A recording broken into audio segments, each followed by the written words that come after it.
नमस्कार मंडळी, घरोघरी मातीच्या चुली या मालिकेचा 6 मार्चचा भाग तुम्ही ऐकत आहात. अतिशय मोठा आणि धमाकेदार भाग बघत आहात तुम्ही. तर सयाजीराव म्हणतोय ऐश्वर्याला, तू ठीक आहेस ना? ऐश्वर्या म्हणते, हो डॅडा मी ठीक आहे, पण सारंगचं काय? तो जेलमध्ये गेलाय, त्याला जर ऋषिकेश आणि जानकीने सोडवलं तर? मग आता सयाजीराव म्हणतात, त्याला कोण सोडवणार आहे आणि तो काही सुटणार नाही. ऐश्वर्या म्हणते, म्हणजे काय म्हणायचंय डॅडा तुला? सयाजीराव म्हणतात, अगं बाई, तो पुरता अडकलाय आता त्याच्यात सारंग. आता तो अडकलाय, पण तू नको अडकूस या सगळ्यामध्ये. हे बघ, तो 12च्या भावात जाणार आहे. आपण काही कशावर सह्या केलेल्या नाहीये. त्या खोट्या सह्या ज्या काही केल्यात त्या सारंगनं केल्या, त्यामुळे आता तो अडकणार आहे या प्रकरणामध्ये. तू त्या सगळ्या प्रकरणातनं भोळी बनून लांब राहा, आणि तुला जर काही प्रॉब्लेम असेल तर इथं चालली आहे. मग आता बघा, ऐश्वर्या म्हणते, डॅडा मी कशी येणार तिथे? माझी पाठ दुखते ना, मी नाटक करते, मला चालता येत नाही म्हणून. आता हे नाटकं केल्यानंतर मला कशी काय तिथे येता येणार? रांगत येऊ का? सयाजीराव म्हणतो, कशी ये, रांगत ये, नाही तर कशी ये? हे बघ आयशू, जशी जमल तशी ये. ती जानकी तुला सुखात जगू देणार नाही बरं. ऐश्वर्या म्हणते, डॅडा तू ठेव फोन, मी बघते कसं यायचं ते. आता असं म्हणून ऐश्वर्या फोन ठेवणार, तेवढ्यात जानकी तिकडनं येते आणि ऐश्वर्या दचकते तिला बघून. जानकी म्हणते, अरे बापरे, काय झालं ऐश्वर्या? दचकली का ग? ऐश्वर्या म्हणते, काय भूतासारखी आलीस ग जानकी? दचकले ना मी. जानकी म्हणते, हो साहजिक आहे. अगं काय झालं? तुला ना मला घरात बघायची सवय नाही ना ऐश्वर्या, पण तुझी पाठ कशी आहे ग ऐश्वर्या? ऐश्वर्या नाटकं करत म्हणते, आई गो माझी पाठ. आता जानकी म्हणते, अगो सावकाश बैस खाली. आता जानकीला काही हिची नाटकं नवीन नाही आहेत. जानकी ऐश्वर्याचा हात धरून तिला खाली बसवते आणि म्हणते, काय ग ऐश्वर्या, तुझी खूप धावपळ होत असेल ना? आईंना आमच्यासाठी भडकवण्यात फार धावपळ होत असेल ना तुझी ऐश्वर्या? बघते मी सगळं बघते, तुझी अधोगती बघते, तुझी प्रगती बघते. ऐश्वर्या म्हणते, जानकी आता जास्ती शहाणपणा करू नकोस. जानकी म्हणते, अगं अजून मी केलंच काय? आता इकडे पोलीस स्टेशनचा सीन दाखवलाय त्यांनी, एका मागोमाग एक असे सीन दाखवलेत. आता सारंग त्या माणसाला रिक्वेस्ट करत असतो, इन्स्पेक्टरला, की मी काही केलेलं नाहीये. पण तो इन्स्पेक्टर म्हणत असतो, अरे मी तुला काही करणार नाहीये, कशाला काळजी करतो? पण तू फ्रॉडच्या केसमध्ये, आता तुला काही करता येणार नाहीये. सारंग म्हणतो, माझी काही चूक नाही हो, दुसऱ्याने माझ्याकडून सही घेतली. आता झालेला प्रकार सारंग सांगत असतो इन्स्पेक्टरला. मग आता तो माणूस म्हणतो, जास्ती आगोपणा करू नको, तू रणदिवे घरातला आहे, चांगल्या घरातला आहे, म्हणून मी इतक्या वेळा तुझ्याशी चांगल्या पद्धतीने बोलतोय. तू काय स्मगलिंग वगैरे करतो का रे? सारंग म्हणतो, नाही हो साहेब, मी चांगल्या घरातला मुलगा आहेस, काय करता तुम्ही? आता सारंग काही सांगत नसतो, म्हणून हा पोलीस चिडतो आणि म्हणतो, तू काही बऱ्या बोलाने सांगणार नाहीस. ओ मोरे, याच्या बँकेच्या खात्यातले सगळे पैसे बिसे काय अकाउंट चेक करा बरं याचं. मग आता तो हवालदार चेक करायला लागतो, तेव्हा सारंग घाबरतो. सारंग म्हणतो, अहो साहेब, अकाउंट मध्ये कमी पैसे हो माझ्या. आता मात्र इन्स्पेक्टर म्हणतो, मग हे तू कधी सांगणार? थांब, तुला 3rd डिग्रीचा टॉर्चर दाखवतो. असं म्हणून तो इन्स्पेक्टर मारणार सारंगला. तेवढ्या तिथे सौमित्र जाऊन पोहोचतो. सौमित्र म्हणतो, माझ्या भावावर हात उचलू नका. मग तो पोलीस म्हणतो, हात काय, पायानेच तुडवणार होतो, बरं झालं तुम्ही आलात. आता हे ऐकून या ऋषिकेशला जरा राग येतो बरं का, की आपल्या भावावर हात उगारतोय तो इन्स्पेक्टर म्हणून. असो, पण आता जानकी ऐश्वर्याचा चांगली खबरबात घेते आणि म्हणते, काय ग ऐश्वर्या, माझ्या सारंग भाऊजीने असं काय बिघडवलं होतं ग तुझं? असं काय केलंयस तू आमच्या सारंग भाऊजीला? त्यांना बदलूनच टाकलंस आणि आमच्या सारंग भाऊजींना पोलीस पकडून घेऊन गेले, तेव्हा तुला काहीच वाटलं नाही का ग ऐश्वर्या? विचार पण नाही आला ना तुझ्या मनात? ऐश्वर्या म्हणते, त्या सारंगच्या मूर्खपणाचा दोष मला देऊ नकोस जानकी. जानकी म्हणते, कारण सारंग भाऊजीच्या या सगळ्या प्रकरणाला तू जबाबदार आहेस. मग जानकी म्हणते, मी काही केलेलं नाहीये, सही त्याने केली आहे. जानकी म्हणते, अगं सही तू करायला भाग पाडली आहेस भाऊजींना, मला काय माहित तू कशी आहेस ते ऐश्वर्या. आता ऐश्वर्याला आठवतं की खरंच बाळाचा आमिष दाखवून तिने सारंगकडनं सही बळजबरी करून घेतलेली असते. मग आता पुढे जानकी म्हणते, अगं ऐश्वर्या, मी माझ्या सारंग भाऊजीला आज नाही ओळखत. अगं ते कसे वागतील याची मला पूर्ण कल्पना आहे, आणि तू कशी आहे ना त्याचीही मला पूर्ण कल्पना आहे. तूच त्यांना टोकापर्यंत आणलंस आणि कड्यावरनं ते जेव्हा पाय घसरून पडत होते तेव्हा तू त्यांना हात सुद्धा दिला नाहीयेस ऐश्वर्या. बायकोच न ग तू त्यांची? अशी असते का ग नवरा बायकोची टीम? जानकी असं बोलत असताना ऐश्वर्याला खूप राग येतोय जानकीचा. मग आता बघा पुढे, इथे पोलीस म्हणतोय की आणलेत का जमानतीचे पेपर? मग आता ऋषिकेश आणि सौमित्रने ते पेपर दाखवलेत. आता लगेच सारंग खुश होतो आणि म्हणतो, चला आता घरी चला. पण आता तो पोलीस म्हणतो, घरी चला काय, घरी चला? अहो पैसे कुठे आहेत? ते 5 कोटी कसे भरणार आहे ते सांगून जा आधी. आता तिघही भाऊ एकमेकांच्या तोंडाकडे बघायला लागतात. आता पुढे काय करायचं? 5 कोटी रुपये आणायचे, ते कुठून आणायचे? पुन्हा जानकी आणि ऐश्वर्याचा वाद दाखवलाय. आता ही ऐश्वर्या म्हणते, काय ग तुला मोठा पुळका आहे ना ग जानकी एकत्र कुटुंबाचा, पण तू काय केलंस ग? शेतकरी हितकरी ॲप काढलं ना स्वतःच्या स्वार्थासाठी, तेव्हा आठवण नाही आली का कुटुंबाची? कंपनी वाचवायला मी उभी राहिले सारंग सोबत. तेव्हा जानकी म्हणते, वाचवायला? अगं काय खोटारडी आहेस ग, वाचवायला नाही बुडवायला उभी होतीस तू कंपनी. अगं सारंग भाऊजी निदान कंपनीच्या बाबतीत प्रामाणिक तरी आहेत ग, पण तुझं काय, तू तू तर मुद्दाम कंपनी बर्बाद केलीस ग. अगं ऐश्वर्या, सयाजी विखे पाटील, तुला आमची कंपनी कधीच चालवायची नव्हती, तुला ती कंपनी बर्बाद करायची होती आणि तू ते केलंस मुद्दाम. अगं मीच आणलं ग तुला या घरात लग्न करून. आधी मला असं वाटलं होतं की सौमित्र भाऊजींबरोबर तुझं लग्न मोडून सुद्धा तू दोन्ही घरांना एकत्र आणण्यासाठी सारंग भाऊजी सोबत लग्न करायला तयार झालीस ऐश्वर्या. तू तुझं मन मोठं केलं, मी या गैरसमजुतीत होते. तू मुद्दाम आलीस ऐश्वर्या या घरात आमचं घर मोडायला, आमचं घर बर्बाद करायला. तुला सौमित्र भाऊजींसोबत लग्न करता नाही आलं ना ऐश्वर्या, म्हणून तू आमच्या सुखाची होळी करतेस ऐश्वर्या.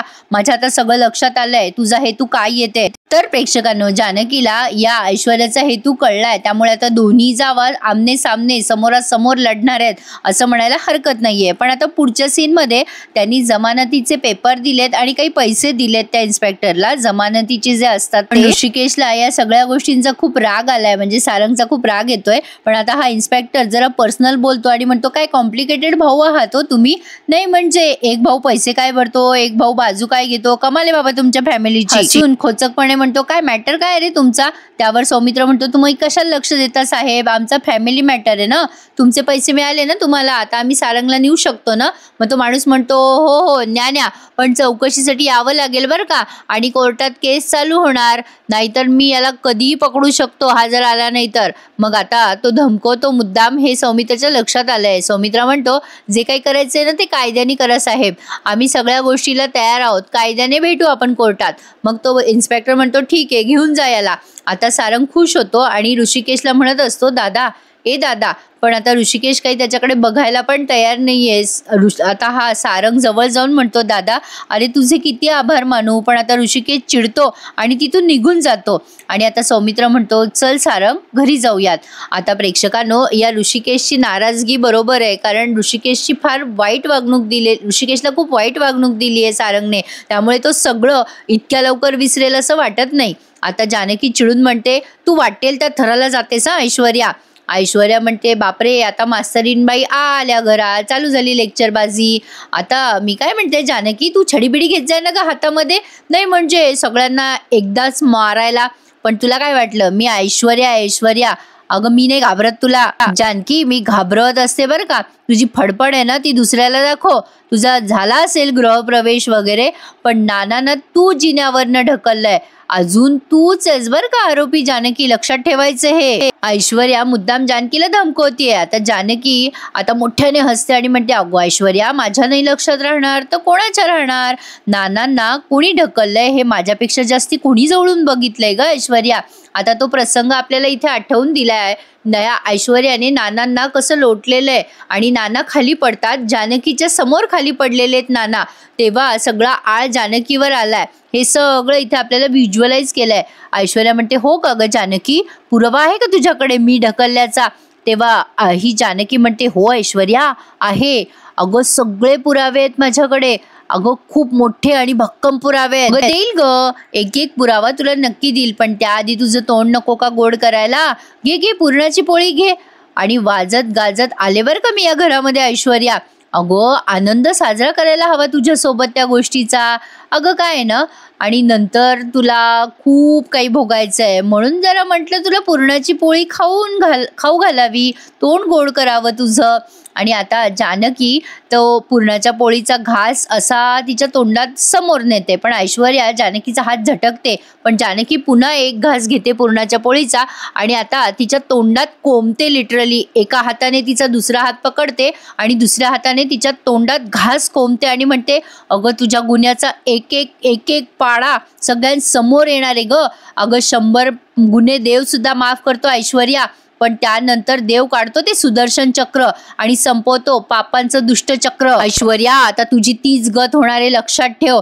जपून राहा आता. अगं रात्र काय, तुझ्यासाठी दिवस सुद्धा वैऱ्याचा आहे. या घरात आलेली जानकी आता आधीची जानकी राहिलेली नाहीये. ही जानकी बदलली आहे. जानकी तिच्या समोर चुटकी वाजवते आणि म्हणते, दिवस आता उलट मोजायला सुरुवात कर ऐश्वर्या, असं धमकवते आणि निघून जाते तिथून. ऐश्वर्याच्या तोंडात पुरणाची पोळी तशीच असते. आता ती ते पुरणाची पोळी काढते आणि बदला मूडमध्ये गेलीये पुन्हा ऐश्वर्या. जावे जावेचे भांडणं रंगलेत. पण आता सारंग बघा प्रेक्षकांनो कसा डोक्यावर पडलाय. म्हणजे आता या ऋषिकेशने सौमित्राने त्याला सोडवून आणलंय, तरी सुद्धा त्याची आईट बघा. तिघे भाऊ घरी आलेत. आता या सुमित्राबाई विचारतात, का रे बाबा बरं आहे का सारंग, पोलिसांनी त्रास दिला का? सारंग कोणाला उत्तर न देता निघून जात असतो त्याच्या खोलीत. आता सौमित्र म्हणतो, थांब सारंग. आता सारंग म्हणतो, कशाला थांबू, तुम्ही सगळे मिळून मला प्रश्न विचारणार का, माझी चौकशी करणार, मला सहानुभूती दाखवणार, मला आता हे सगळं नकोय, नका चर्चा करू. सौमित्र म्हणतो, आम्ही रिकामे नाहीये चर्चा करायला, तुला काही चर्चा करायला थांबवणार नाही आम्ही. सारंग म्हणतो, मग कशाला थांबवताय? मग आता सौमित्र म्हणतो, अरे बाबा तुला सही करायची आहे. जानकी विचारते, म्हणजे काय झालंय सौमित्र भाऊजी? मग आता सौमित्र म्हणतो, काही नाही ग वहिनी, काही डॉक्युमेंट्सवर सह्या लागतील सारंगच्या. आता मात्र सारंग घाबरतो आणि म्हणतो, कसल्या सह्या, कशाच्या सह्या? अरे बाप रे, नाही नाही नाही नाही, मी कशावर सह्या बिया करणार नाही बरं. सही म्हणलं की माझी छाती धडधडते, मी कशावरही सह्या करणार नाहीये. आता मात्र सौमित्र चिडतो आणि म्हणतो, मूर्खासारखं वागू नको सारंग, सही कर. मग सुमित्राबाई विचारतात, कसले पेपर आहेत रे हे सौमित्र? सौमित्र म्हणतो, आई याच्यावर लिहिलेलं आहे की हे म्हणजे सारंग बँक करप्ट आहे म्हणून. या पेपरवर लिहिलेलं आहे की सारंगच्या नावावर कुठलीच प्रॉपर्टी नाहीये आणि त्याच्याकडे 1 रुपया सुद्धा शिल्लक नाहीये म्हणून. आता मात्र हा सारंग चिडतो आणि म्हणतो, काय बोलतोय दादा तू, मी अशा पेपरवर सही करू? अरे मी आधीच भिकारी झालोय रे, आणि आता जग जाहीर करू का सगळ्यांसमोर की मी भिकारी आहे म्हणून? आता सौमित्र म्हणतो, हो तुला तेच करावं लागेल, कारण तू जर असं नाही केलंस ना तर तुझ्याकडे असलेल्या नसलेल्या सगळ्या गोष्टी निघून जातील. अरे सारंग तुला कळतंय का, तुझ्या नावावर जे जे त्यावर जपतील. आजी ते ऐकतात आणि खूप घाबरतात. सौमित्र म्हणतो, हे बघ सारंग, तुझ्याकडे एकच पर्याय आहे, तू बँक करप्ट झालाय हे आपल्याला दाखवावं लागेल, नाहीतर तुझ्या हातनं सगळं निघून जाईल. सारंग म्हणतो, दादा असं का करतोय तू, माझ्याकडचं सगळं तू का घेतोय? सौमित्र म्हणतो, अरे बाबा तू आईच्या नावावर कर तुझं सगळं. मग आता हा सारंग पुढे काही वाद घालणार, तेवढ्यात जानकी म्हणते, हे बघा सारंग भाऊजी, सौमित्र भाऊजी बरोबर बोलतात, तुम्ही त्यांचं ऐका. अहो त्यांना कायद्याचं ज्ञान आहे, वकील म्हणून त्यांना सगळं कळतं, ते काय तुम्हाला चुकीचा सल्ला देणार नाहीत, आणि सगळं आईच्याच नावाने करायचंय ना तुम्हाला, मग काय प्रॉब्लेम आहे सारंग भाऊजी? मग सारंग म्हणतो, नाही नाही नाही, मी असं नाही करणार. जानकी म्हणते, काय प्रॉब्लेम काय तुम्हाला ते तर सांगा ना. अहो आम्ही सगळेजण तुम्हाला सांभाळून घेऊ, हे घर तुमचं आहे, या घरातली माणसं तुमची आहेत. अहो तुम्हाला काय बारीक सारीक खर्च लागतो ते सांगा ना आम्हाला, आम्ही देऊ ना तुम्हाला पैसे. आणि हे बघा हे घर तुमचं आहे, घरातली माणसी तुमची आहेत, ऐकून घ्या भाऊजी आमचं. अवंतिका म्हणते, बरोबर बोलतायत जानकी वहिनी, हे बघा भाऊजी आम्ही सगळे आहोत ना तुमच्यासाठी, तुम्हाला कशाला पैसे हवे, का हवे, आम्ही नाही विचारणार तुम्हाला, आम्ही तुम्हाला पैसे देऊ. हे बघा तुमची वहिनी म्हणून सांगते, हे बघा काहीही अडचण नाहीये, पण जे काही सौमित्र सांगतो ना ते ऐका, तुमच्याकडे दुसरा पर्याय नाहीये भाऊजी. तुम्ही जर सही नाही केली ना तर जेवढं तुमच्या हातात आहे तेवढं सगळं तुम्ही गमावून बसाल बरं का, ऐका माझं सौमित्र भाऊजी प्लीज. आता जानकी पण म्हणते, हो सौमित्र भाऊजी तुम्ही प्लीज या गोष्टीचा विचार करा बरं. आता ही सुमित्राबाई म्हणतात, सारंग चल सही कर बरं. मी काय म्हणते सारंग, चल सही कर, एवढा काय विचार करतोय? एवढे सगळेजण समजून सांगतात पण तरी सुद्धा सारंगला काही विश्वास बसत नसतो. जानकी म्हणते, अहो भाऊजी विश्वास ठेवा आमच्यावर, बरं आमच्यावर नाही निदान तुमच्या ह्या भावावर तरी विश्वास ठेवा. आता सुमित्राबाई म्हणतात, अरे सारंग तुला सगळे बरोबर सांगतायत, अरे माझ्या नावावर कर सगळं, मी काही तुला रोखणार नाहीये बाबा कशाला. आता इतकं सगळेजण समजवतात तेव्हा सारंगला थोडा विचार येतो डोक्यामध्ये की आता जे काही होतंय ते आपल्या चांगल्यासाठी होतंय, असा विचार करून सारंग शेवटी त्या पेपरवर सह्या करतो, पण खूप वेळ विचार करतो सही करताना. जानकी त्याला म्हणत असते, भाऊजी इतका विचार करू नका, सही करून टाका पटकन. सारंगने आता सही केली आहे, पण आता हे सगळं आजींना काही सहन झालेलं नाहीये. आजी आता मनातल्या मनात विचार करतात, बाप रे हे सगळं भयंकर आहे, माझ्या सारंगच्या नावावर जे होतं नव्हतं ते सगळं निघून गेलंय, आता मला ही गोष्ट गुंडीच्या कानावर घातलीच पाहिजे, असं मनातल्या मनात बोलून आजीबाई गेल्यात गुंडीकडे. तोपर्यंत सारंगने इकडे सही केलेली आहे, त्याची नावाची जी प्रॉपर्टी आहे ती सगळी सुमित्राबाईंच्या नावाने केलेली आहे सारंगने. तर असो जानकी आता ऐश्वर्या आता तिच्या खोलीत एकटी बसलेली असते. जानकी तिच्याशी जे काही वागली त्या गोष्टीचा विचार करत आजी तिकडे जातात आणि म्हणतात, अगं गुंडी गुंडी खाली काय चाललंय माहितीये का तुला? आता ऐश्वर्या म्हणते, खड्ड्यात गेलं सगळं, मला काही फरक पडत नाही, काही चालू द्या बरं तिकडे. आजी म्हणतात, अगं पण गुंडे सारंग बाहेर आलाय, अगं ऋषिकेशने सौमित्राने सोडवलंय त्याला, अगं खाली जे काही चाललंय ना त्यात तुझी वाट लागणार आहे. आता ऐश्वर्या म्हणते, म्हणजे? मग आता आजीबाई सांगतात, त्या जानकीने सारंगला कसल्या तरी पेपरवर सही करायला सांगितली. अगं काय म्हणतात ना ते बँक करपट होणार आहे तो आता, म्हणजे बँकेत पैसे नाही असं दिसलं पाहिजे म्हणून बँक करपत असली पाहिजे असं वाटलं पाहिजे. आता ऐश्वर्या म्हणते, बँक करप्ट का आजी? मग आजीबाई म्हणतात, अगं हो ग तेच ते. जानकी झालेला सगळा प्रकार आजीबाई ऐश्वर्याला सांगतात. ऐश्वर्या ते ऐकते आणि घाबरून जाते आणि म्हणते, बापरे आजी, म्हणजे सगळं सगळं सगळं आईच्या नावावर केलंय का? नाही म्हणजे आमची कंपनी, बँकेतले पैसे बिसे सगळं सगळं, म्हणजे आम्हाला जर पैसे लागले तर आम्ही कोणाकडे भीक मागायची आहे मग? आजीबाई म्हणतात, अगं हे सगळं सुमित्राच्या नावे झालंय, तुम्हाला काही लागलं ना तर सुमित्रा 1 रुपया तुम्हाला देणार नाही, तुम्हाला जानकी समोर भीक मागावी लागेल. दे ग माय, दे ग पैसे, दे ग. आजी खिल्ली उडवत आहे ऐश्वर्याची. एवढ्या तिथे सारंग येतो, त्यामुळे ऐश्वर्या चिडते सारंगवर आणि म्हणते, काय हो सारंग, तुमच्याकडे काही शिक्षण वगैरे आहे की नाही, काही अक्कल आहे का तुम्हाला? सारंग म्हणतो, असं का बोलताय ऐश्वर्या? ऐश्वर्या म्हणते, मग काय गरज होती सगळं आईच्या नावावर करायची, काही स्वतःकडे ठेवायचं असतं ना. मग आता सारंग पुढे काही बोलणार तेवढ्यात आजी म्हणतात, ऐश्वर्या तू कशाला काळजी करते, मी आहे ना तुमच्या सोबतीला, मी तुमच्या पार्टीची आहे.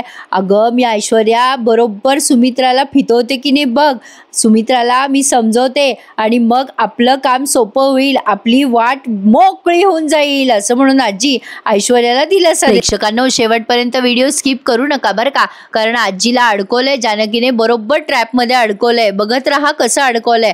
आता ही जानकी ऋषिकेशला छान कॉफी देते. आता ऋषिकेश म्हणतो, बापरे कॉफी यावेळेला? जानकी म्हणते, तुमची जुनी सवय आहे ना कॉफी प्यायची. ऋषिकेश म्हणतो, जुन्या सवयी तुला या घरात आल्यावर बरं आठवत आहेत, गंमत करतो तो. जानकी म्हणते, मला असंच आवडतं सगळं जुनं जुनं. मग आता ऋषिकेशला ती थँक्यू म्हणते. तेव्हा ऋषिकेश म्हणतो, जानकी मी आज सारंगला तुझ्यामुळे सोडवलंय आणि तुझ्यासाठी सोडवलंय. खरं तर माझ्या मनात अजिबात नव्हतं त्याला सोडवायचं, पण कसं आहे ना की काही काही गोष्टी माझ्या जिवारी लागतात ग जानकी, मी असं तुझ्यासारखं हसून सगळ्या गोष्टी विसरू नाही शकत, मला ना जरा वेळ लागणार आहे हे सगळं विसरायला. जानकी म्हणते, तुम्हाला हवा तेवढा वेळ घ्या ऋषिकेश, मी समजू शकते तुमच्या भावना, पण मला सांगा की तुम्ही सारंग भाऊजींना सोडवण्यासाठी कुठून पैसे आणलेत? मग ऋषिकेश म्हणतो, अगं आपल्या घर भाड्याचे ठेवले होते मी बाजूला, मला वाटलं पुढच्या महिन्यात भाडं द्यायचं काम पडेल, पण ते काही पडलं नाही, त्यामुळे ते पैसे मी जामिनासाठी वापरले सारंगच्या. अगं आता इकडे फिरवले ना ते पैसे मी, पण पैसे भरलेत जानकी, पण माझा काही या घरच्या लोकांवर एक पैशाचाही विश्वास नाहीये. आता हे दोघं इकडे बोलतायत आणि इकडे आजी सुमित्राबाईंना पुन्हा भडकवायचा प्रयत्न करतात. काय ग सुमित्रे, मी काय बोलते त्यावर विश्वास आहे ना तुझा? त्या जानकीने सारंगकडनं सगळे हक्क काढून घेतले, त्याला रस्त्यावर आणलं, कंगाल केलंय त्या जानकीने, तुला चालतंय का हे? सुमित्राबाई म्हणतात, अगं आई जानकीने काही घेतलेलं नाहीये, तिने माझ्या नावावर केलेलं आहे सगळं. आजीबाई म्हणतात, पण मग माझ्या सारंगकडे काय आहे, तो फकीर झाला ना फकीर. सुमित्राबाई म्हणतात, अगं आई चांगलं आहे, मग माणसाने जेव्हा सगळं गमवलं ना तेव्हाच त्याला वस्तूंची आणि आपल्या माणसांची किंमत कळते. मग आजीबाई म्हणतात, छे छे छे, त्या जानकीने माय लेकामध्ये फूट पाडलेली आहे. मग आता यस सुमित्राबाई म्हणतात, ए बाई काही बोलू नकोस आई, आमच्या दोघांमध्ये कुठलीही फट पडलेली नाहीये, सारंगने किती गोष्टी केल्या आहेत आतापर्यंत, त्याच्या या वागणुकीमुळेच आमच्यामध्ये फट पडली आहे आणि या घरामध्ये जे काही भांडणं लावतात ना ते ऐश्वर्या आणि सारंगच भांडण लावतात. मग आजीबाई म्हणतात, पण मला सांग, नाना पडले त्यासाठी कोण जबाबदार होतं? आता मात्र जानकी जबाबदार आहे असं त्या सांगत असतात सुमित्राबाईंना आणि तेवढ्यात खाली जानकी येते. पण आता बघा इकडे पुन्हा ऋषिकेश आणि जानकीचं सीन दाखवलंय. पण बघा ना प्रेक्षकांनो, सुमित्राबाई अजूनही ठामपणे सांगू शकत नाहीये की जे काही झालं ते जानकीने केलंच नसेल म्हणून. पण असो, ऋषिकेशला एक्झॅक्टली हेच कळतंय. आता तो म्हणतोय, जानकी तू काही म्हण, पण मला वाईट वाटतंय ग, ऐश्वर्या आणि आपल्या सारंगने जे काही केलं ना ते खूप चुकीचं केलं, ते चुकीचं वागले, त्यांनी नात्यांमध्ये विष कालवायचा प्रयत्न केला, त्यामुळे सगळं ढवळून निघालंय ग पुन्हा एकदा.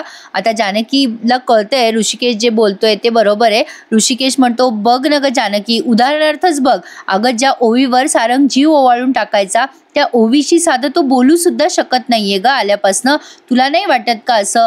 बरं जाऊ दे, मला सांग की ओवी कुठे आहे? मग जानकी म्हणते, अहो तिच्या आजोबांजवळ आहे. आता आजी आजोबा बेस्ट फ्रेंड झालेत बाबा तिचे. आता कशी अशी झोपून जाईल ती. आणि तुम्हाला माहिती आहे का, मस्त गोष्टी ऐकत बसली. आता ही आजीबाई झाली आहे त्यांची आणि त्यांना गोष्टी सांगते. आलेच मी ऋषिकेश असं म्हणून जानकी पदर खोचून खाली आली आहे. पण आता बघा आजीबाई सुमित्राबाईंना भडकवत असतात. त्या म्हणतात की सुमित्रे, मला कळतं ग, ऐश्वर्या आणि सारंगने लाख चुका केल्यात, पण आता मला सांग, नानांना ढकलण्याचं महाघोर पाप जानकीने केलंय ना. सुमित्रे, विसरू नकोस, अगं तुझा नवरा अंथरुणाला खिळलाय तो त्या जानकीमुळे. लक्षात ठेव, या सगळ्या गोष्टीला फक्त आणि फक्त ती जानकीच कारणीभूत आहे. आता मात्र ही जानकी खाली येते आणि म्हणते, नाही हो आजी, कोणी विसरलेलं नाहीये. आजी आता घाबरतात जानकीला. जानकी म्हणते, आजी, मी नानांच्या या अवस्थेला जबाबदार आहे असं म्हणताना तुम्ही, मग नानांच्या या अवस्थेतून मीच त्यांना बाहेर काढायला पाहिजे. सुमित्राबाई म्हणतात, अगं जानकी, तसं नाही. जानकी म्हणते, आई, मला खात्री आहे आपले नाना लवकर बरे होणार आहे. हे बघा, हा नवीन आयुर्वेदिक काढा आणलाय मी. तुम्हाला माहिती आहे, या काढ्यामुळे भले भले लोक पटापट बोलायला लागले. आता सुमित्राबाई म्हणतात, काय सांगतेस काय जानकी, म्हणजे आपले नाना पहिल्यासारखे बोलायला लागतील का याने. मग आता जानकी म्हणते, अहो नाना नुसते बोलणारच नाहीत, तर नाना स्वतःच्या तोंडाने सांगतील की त्यांना जिन्यावरून कोणी ढकललंय. आता आजी लगेच हिसकवत असतात तो काढा जानकीच्या हातातून. जानकी म्हणते, आजी, अहो सावकाश, अहो काचेची बाटली आहे ती, फुटेल ना. आणि तुम्हाला माहिती आहे का किती मुश्किलीने मिळालाय हा काढा. अहो खूप वेटिंग असते या काढ्यासाठी. मग आता आजी म्हणतात, कुठून आणलास ग. मग जानकी म्हणते, अहो माझ्या गावाला ना एक वैद्य आहे, अहो त्यांनी सांगितलंय मला. ते मला म्हणाले की बऱ्याच जणांना माहीत नाही अजून या काढ्याबद्दल. इंटरनेटवर सुद्धा सर्च केलं जातंय. नाही म्हणजे हा काढा खूपच गुणकारी आहे, फायदा होणार आहे या काढ्यामुळे. आता प्रेक्षकांनो, जानकीचा ना हा ट्रॅप आहे बरं का, आजींसाठी लावलेला. जानकी म्हणत असते, मोठ्या मुश्किलीने हा काढा मिळालाय. मग सुमित्राबाई म्हणतात, बाई जानकी, तुलाच ही काळजी ग सगळ्यांची. तू एक काम कर, आजपासून हा काढा तू दे यांना. मग जानकी म्हणते, अहो आई, मी सुरुवात पण केली आहे, आता उद्यापासून तुम्ही द्या. नाही म्हणजे लक्षात ठेवा, मी काय करते, नानांच्या खोलीत ठेवते हा काढा आणि ते झोपतात ना आपले नाना, त्याच्या बाजूच्या टेबलवर ठेवते. मग आता सुमित्राबाई म्हणतात, चल बाई आपण दोघी जाऊन ठेवूयात खोलीत. आता जानकी आणि सुमित्राबाई खोलीत जातात तेव्हा आजीबाईंचं बारीक लक्ष असते या सगळ्याकडे. आणि आता जानकीला एक्सपेक्टेड होतं त्या पद्धतीने आता आजीबाईने लगेच ऐश्वर्याला हे सगळं जाऊन सांगितलंय. पण तत्पूर्वी ऐश्वर्या बघा सारंगला म्हणत असते, सारंग, मला भूक लागली आहे. सारंग म्हणतो, भूक लागली का, बरं बरं, तू मला कट्ट्याची आमटी आणतो, नाही तर पुरणाची पोळी आणू का ऐश्वर्या. ऐश्वर्या म्हणते, खड्ड्यात गेली तुमची पुरणाची पोळी, माझ्या पुढे नाव नाही काढायचं त्या पुरणाच्या पोळीचं, ती बोगस घाणेरडी नकोय मला कट्ट्याची आमटी, फेकून द्या ती. सारंग म्हणतो, बरं बरं, दोन्ही नको असेल तर मग काय आणू ऐश्वर्या. मग ऐश्वर्या म्हणते, मला पिझ्झा खायचा आहे, चीज बस्ट पिझ्झा खायचा आहे मला. आता सारंग टेन्शनमध्ये येतो आणि म्हणतो, बापरे, पिझ्झा, एवढा महागाचा पिझ्झा. अहो ऐश्वर्या, आता माझ्याकडे कुठे पैसे राहिले हो, आता माझ्या अकाउंटला पण पैसे नाही आहे. आता मेसेज आला हो दादाचा, सौमित्र दादाने माझं अकाउंट बंद केलंय हो, सगळे माझ्या आईच्या अकाउंटवर पैसे नेऊन टाकलेत. अहो ऐश्वर्या, झिरो बॅलन्स राहिलो हो, कसं आणू मी तुमच्यासाठी पिझ्झा. ऐश्वर्या चिडून म्हणते, भीक मागा ना मग सारंग. अहो भीक मागून जे पैसे मिळतील ना त्यातनं पिझ्झा आणा. आणि तुम्हाला ते जमत नसेल ना तर एक काम करा, एखादं विष आणा आणि देऊन टाका मला. सारंग म्हणतो, असं का बोलताय ऐश्वर्या. ऐश्वर्या म्हणते, सारंग, जे काही घडतंय ना ते तुमच्यामुळे घडतंय. कशाला सही केली हो आणि हे तमाशा करून ठेवला आणि हे सगळं गहून बसलंय अवघड. आता आजी म्हणतात, अगं अजून काही झालेलं नाहीये ऐश्वर्या, पण आता मात्र जाईल. अगं मोठी माहिती आणली मी तुझ्यासाठी. ऐश्वर्या वैतागूनच विचारते, काय आता आजी तुमचं. आजी म्हणतात, अगं जानकीने मोठा काढा आणलाय नानांसाठी, त्यामुळे नाना लवकर बोलायला लागतील. आता ऐश्वर्या म्हणते, मग मी काय करू, नाचू का. आता आजी म्हणतात, अगं माझं बोलणं तरी ऐकून घे जरा, मी काय बोलते लक्षपूर्वक ऐक. अगं जानकीने काय सांगितलं की हा काढा नानांनी घेतला तर ते फटाफटा बोलायला लागतील म्हणे. आता मात्र ऐश्वर्या घाबरते बरं का. आजी पुढे म्हणतात, कळलं का तुला ऐश्वर्या मी काय बोलते. आता मात्र सारंग म्हणतो, अगं आजी, काय चांगली गोष्ट सांगते तू, नाना बोलायला लागले तर चांगलं होईल ना. नाना बोलले ना तर बोट रोखून सांगायची गरज नाही पडणार त्यांना, तोंडाने सांगतील ते, जानकीनेच मला पायऱ्यावरनं ढकललं म्हणून. आता ऐश्वर्या घाबरते कारण तिला माहिती आहे की तिनेच पाडलंय हे नानांना माहिती आहे. मग आता पुढे बघा, आता लगेच ऐश्वर्या म्हणते सारंग हे घ्या 500 रुपये घ्या आणि या 500 रुपयात पिझ्झा आणा बरं. आता सारंग म्हणतो ऐश्वर्या तुमच्याकडे पैसे होते मग मला इतकं का बोलल्या हो. ऐश्वर्या म्हणते जाय रे पिझ्झा घेऊन ये. बापरे, ऐश्वर्या काय हळफूड करते हो या सारंगला. सारंग म्हणतो बरं बरं आणतो ऐश्वर्या. आता मात्र ऐश्वर्या सारंग गेल्यानंतर आजीला ब्लॅकमेल करायला लागते आणि म्हणते ओ आजी इकडे लक्ष द्या, बसा इथे खाली, आणि तुम्ही काय क्रॅक आहोत का जरा. आता आजी म्हणतात काय मी कशाला क्रॅक आहे. मग ऐश्वर्या म्हणते मग सारंग समोर कशाला बडबड करताय. आता आजीबाई म्हणतात अगं आता त्या जानकीबद्दल सांगावं तर लागेल. अगं जानकीने तो काढा आणलाय ऐश्वर्या, त्याचं काय करायचंय. ऐश्वर्या म्हणते मी काय करणार आहे, माझी कंबर दुखतीये आता. आजीबाई म्हणतात गप्पा बस, ढोंगी कोणीकडची नाटकी, काही कंबर बिंबर दुखत नाहीये तुझी, मला माहिती आहे.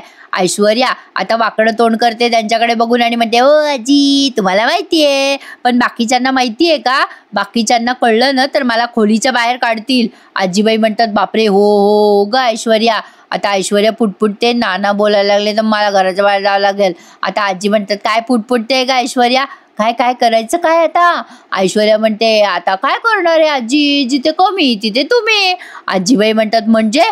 ऐश्वर्या म्हणते ते औषध आहे ना ते गायब करा, नाही म्हणजे जानकीने ते औषध जे आणले ते म्हणजे लपवून टाका. कुठे ठेवले ते औषध जानकीने. आजीबाई म्हणतात नानांच्या खोलीत. आता ऐश्वर्या म्हणते चांगलं आहे ना मग, नाना झोपलेलेच असतील, आता आजी त्या पोरीला गोष्टी सांगत असतील. आता तुम्ही जा आणि ते औषध घ्या, माझ्याकडे आणून द्या नाही तर फेकून द्या. आजीबाई म्हणतात अगं हे ऐश्वर्या नको नको ती भानगड नको ग बाई, अगं मागच्या वेळेस सारखं होईल ना, आपला मागचा प्लॅन कसा ओम बस स्वाहा झाला होता. आता ऐश्वर्या म्हणते काय आजी तुम्ही पण अहो हा प्लॅन नाही होणार तसा फ्लॉप, तुम्ही टेन्शन घेऊ नका. आजीबाई म्हणतात ए बाई नको ग बाई, मी ना फक्त त्या काड्याची माहिती द्यायला आले होते तुझ्यासाठी, बाकी मी काही करणार नाही ऐश्वर्या. ऐश्वर्या म्हणते आजी तुम्ही जर माझं काम नाही केलं तर मी सगळ्यांना सांगल की तुम्ही माझ्या सगळ्या कारस्थानात सामील होतात, आता तुम्हाला माझ्यासोबत जावं लागेल जेलमध्ये. आजी घाबरतात आता आणि म्हणतात बाई मला धमकी देते का.